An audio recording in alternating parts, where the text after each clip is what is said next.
Antara tahun 934 dan 841 sebelum Masehi, Assyria menjadi kekaisaran baru dan orang Semit Barat mulai kehilangan kemerdekaan mereka. Orang Aram, suku bangsa yang invasinya terhadap Mesopotamia, telah mengganggu bisnis sehari-hari di Assyria dan Babilonia. Sekarang telah menduduki satu rangkaian negara kecil yang merdeka.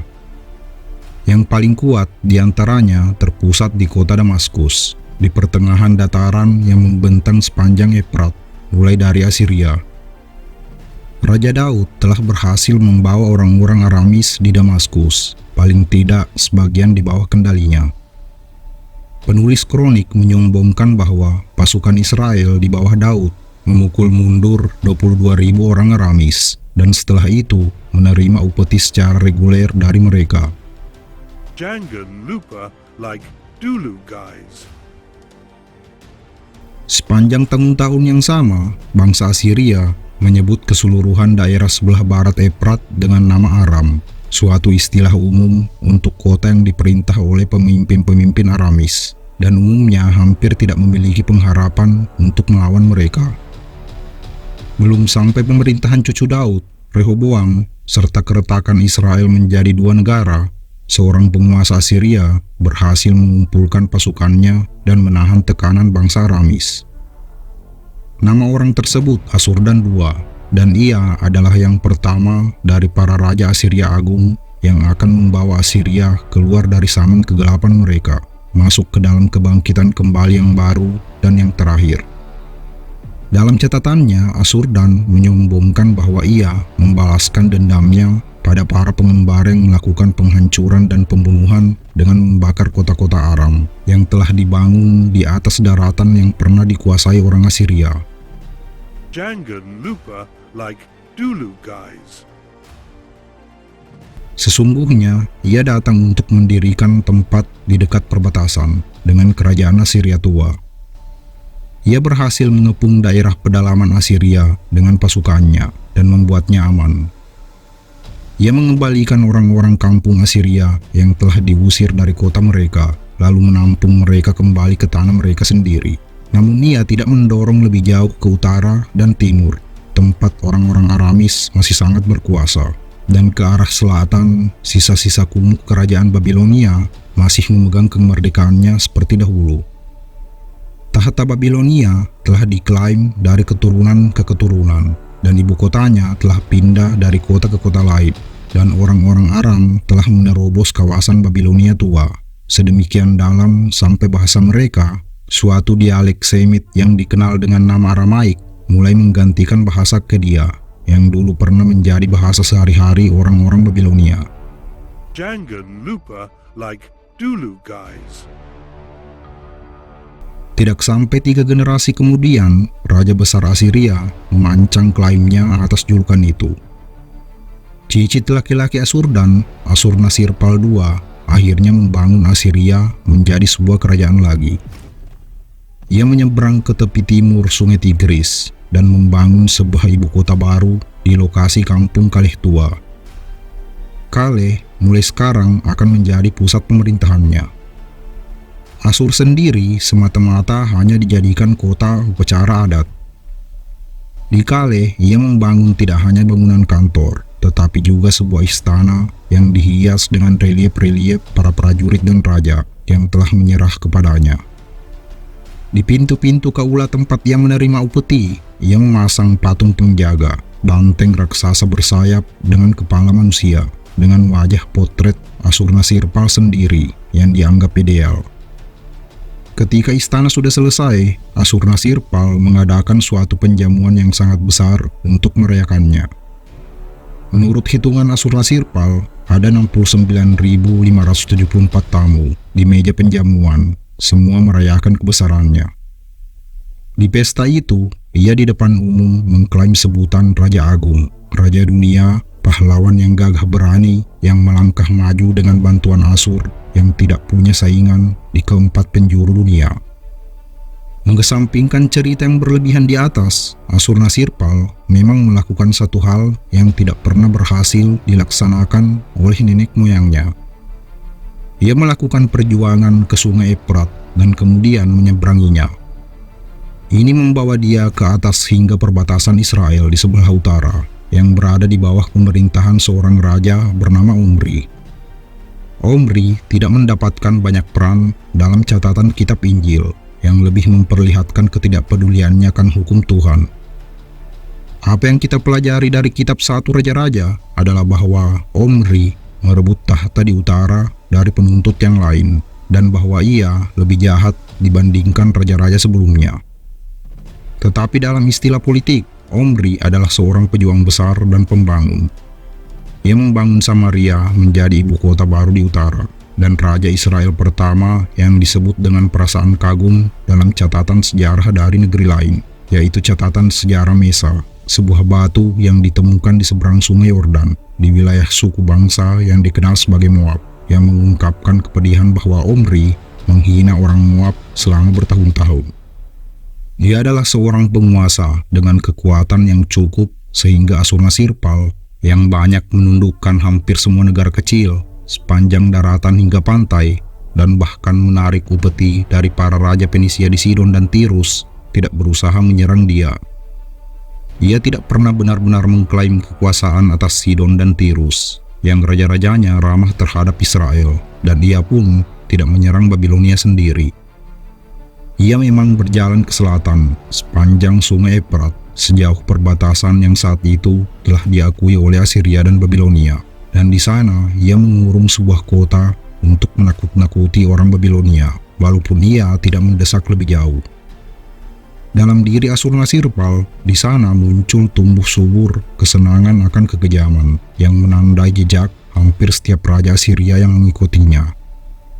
Setelah satu masa pemerintahan teror selama 25 tahun, Ashurnasirpal II mati dan meninggalkan tahta kepada putranya, Salmaneser, urutan ketiga yang memakai nama ini. Salmaneser III melanjutkan kampanyenya melawan kawasan Semit Barat, sebelah barat dari Efrat. Seperti ayahnya, Salmaneser menyeberang Efrat. Akan tetapi, tidak sama dengan ayahnya, ia tidak bergerak mundur dari kerajaan Israel di utara. Secara berlawanan, Israel nampak lebih kuat dari sebelumnya. Putra Omri, Ahab, telah menerima warisan tahta ayahnya dan telah merundingkan suatu perkawinan politis dengan putri dari Raja Fenisia di Sidon. Putri ini, Yezebel atau Jezebel, tidak hanya menjadi seorang istri, tetapi bahkan ratu utamanya yang sangat memperkuat persekutuan Fenisia Israel untuk melawan angkatan perang Assyria. Untuk semua akal-akalan politis ini, Ahab membuat beberapa tindakan yang sangat bodoh. Ia menunjukkan kesediaan yang pintar untuk memuja para dewa selain Tuhan bangsa Israel, termasuk Baal, dewa utama bangsa Fenisia, dan sejumlah bangsa dan kota Semit Barat yang lain.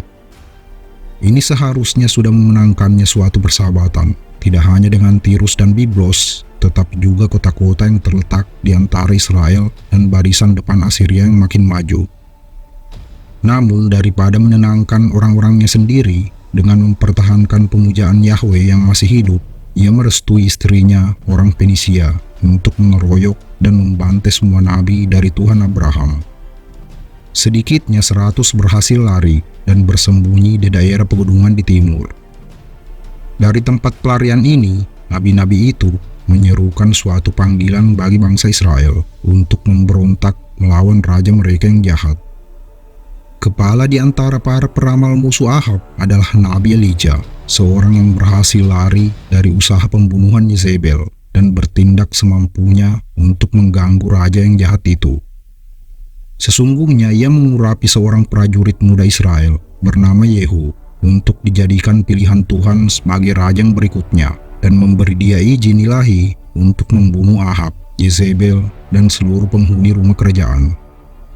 Dengan tingkat kebencian seperti itu di antara bangsa Israel terhadap raja mereka sendiri, tidaklah mengherankan jika Raja Aram dari Damaskus memilih untuk menempatkan kegelisahan dalam negeri ini sebagai suatu kesempatan untuk melancarkan serangannya terhadap Israel. Ia mengerahkan 32 panglima perang Aramis, dan dengan gabungan kekuatan dahsyat ini, mereka berangkat menemui pasukan Israel yang relatif kecil. Meskipun ada perselisihan yang sangat membebani, pasukan bangsa Israel yang dipimpin oleh Ahab berhasil melawan orang-orang Aramis dengan hasil akhirnya yang sama kuat. Raja Damaskus membuat perjanjian dengan Ahab, suatu perjanjian yang menyatakan perdamaian antara Raja Aramis dan Israel tersebut untuk masa 3 tahun. Pada tahun ketiga, Shalmaneser berbaris menyerang ke arah perbatasan Israel. Israel telah siap. Ahab terseret dalam pertikaian dengan tentara-tentara Israelnya sendiri, pasukan Fenisia, yaitu para sekutunya dari pantai, dan para laki-laki yang dikirim oleh Raja Damaskus yang tidak ingin menjadi korban penyerangan Assyria berikutnya. Mereka dipersatukan oleh Mesir, Fir'aun kelima dari dinasti ke-22, yaitu Osorkon II, yang kelihatannya takut kalau Assyria, sekali mereka meneruskan langkahnya menyeberangi negara-negara Semit Barat, mungkin akan berlanjut ke daerah Laut Tengah menuju Mesir. Pasukan saling berbenturan di kota besar Karkar pada tahun 853. Sulit untuk mengetahui secara tepat apa yang selanjutnya terjadi. Shalmaneser III mengklaim mendapatkan kemenangan, menyombongkan diri pada sebuah catatan yang dikenal sebagai inskripsi monolit. Tetapi relief-relief bangsa Assyria melukiskan pertempuran menunjukkan suatu pemandangan yang tidak lazim. Tentara musuh menyerbu ke depan di atas tubuh orang-orang Assyria yang mati. Berlawanan dengan pengakuannya, Shalmaneser tidak maju lebih jauh lagi ke negara-negara Semit Barat selama sisa waktu 30 tahun pemerintahannya. Kota-kota Fenisia, negara-negara Israel, dan Damaskus semuanya tetap bebas dari cengkraman Assyria. Kemungkinan besar pertempuran berakhir seri, namun cukup mengenaskan bagi Assyria, sehingga Shalmaneser memutuskan untuk mundur. Raja-raja Semit kembali ke kota-kota mereka, dan para tentara Mesir bergerak kembali ke tanah air mereka, yang dengan segera pecah lagi ke dalam perang saudara. Mesir yang sudah disibukkan dengan gangguan dalam negeri menghilang untuk beberapa tahun dari kancah pergolakan dunia kuno. Walau demikian, Ahab tidak tinggal diam. Mungkin karena tersanjung dengan pujian karena pertahanan yang sukses bagi negerinya, Ahab memutuskan segera setelah pertempuran Karkar bahwa ini adalah saat yang tepat untuk berbalik melawan sekutunya, Raja Damaskus.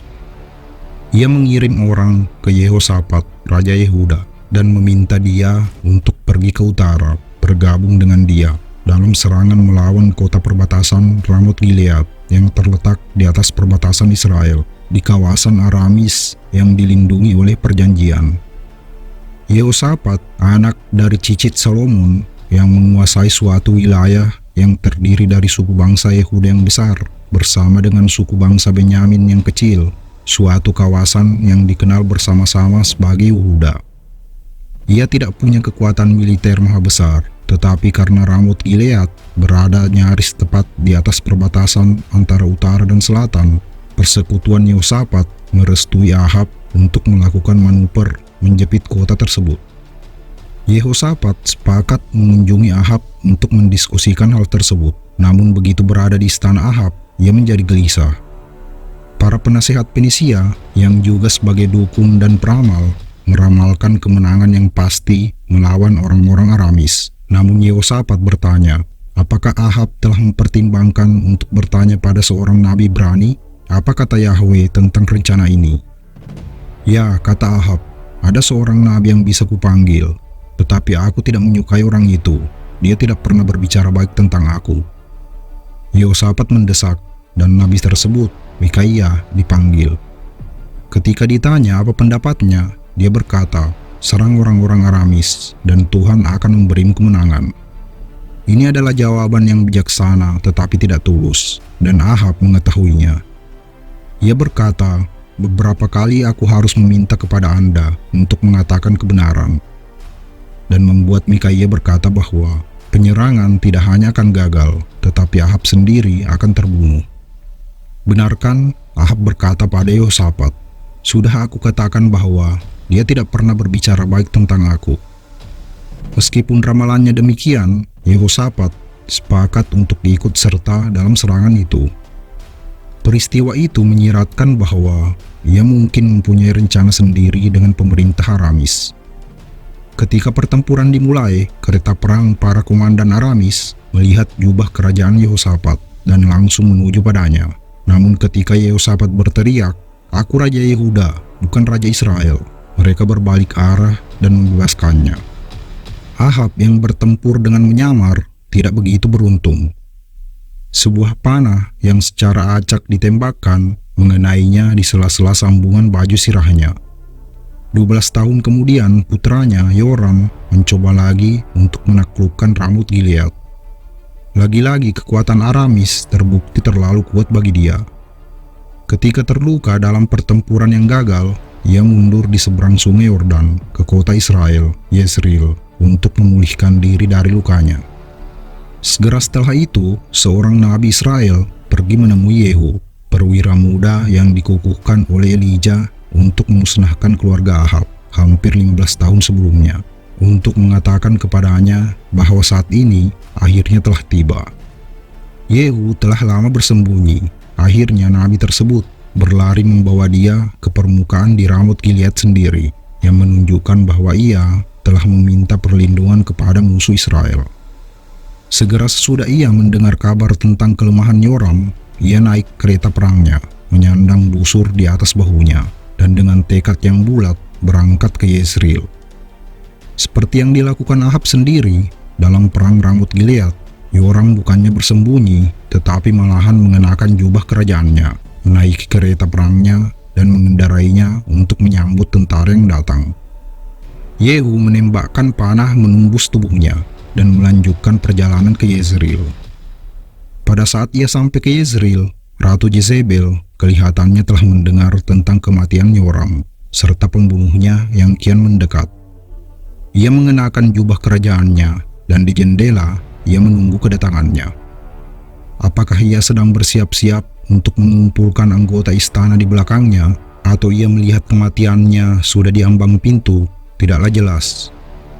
Namun, ketika Yehu berhenti di depan tempat kediaman raja, Ibu Suri melongok dari jendela dan berteriak, "Apakah Anda datang secara damai, wahai pembunuh tuanmu sendiri?"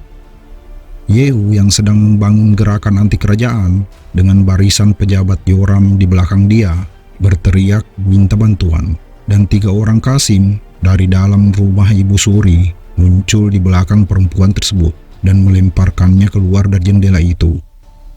Ia jatuh ke lantai dan Yehu menggilas badannya.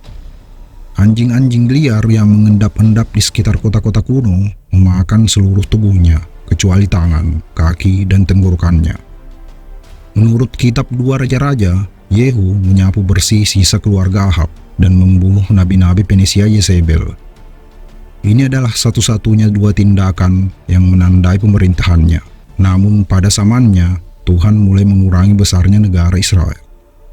Satu-satunya kekalahan yang direkam adalah kekalahan oleh Raja Aramis dari Damaskus, yang tidak lagi memberikan dukungan apapun yang pernah ia tawarkan pada Yehu begitu ia naik tahta kerajaan Israel dan mengambil semua yang berada di timur sungai Yordan.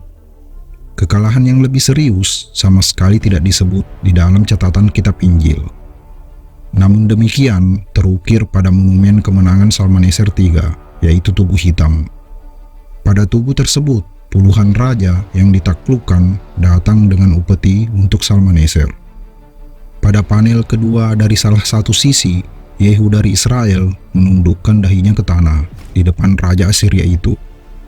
Salmaneser sendiri memandangnya ke bawah dengan kepalanya dilindungi dari terik matahari oleh sebuah payung yang dipegang oleh seorang penjaga. Salmaneser III mengerahkan angkatan perangnya masuk ke Israel dan menciptakan gambar dirinya di dalam wilayah Israel.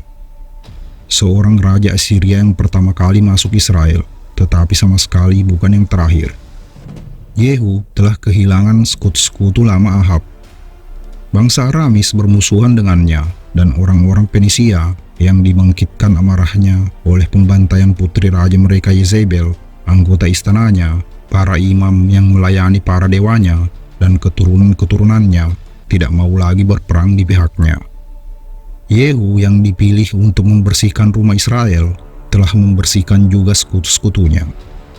Ia tidak punya pilihan yang tersisa kecuali menyerah. Terima kasih sudah mampir.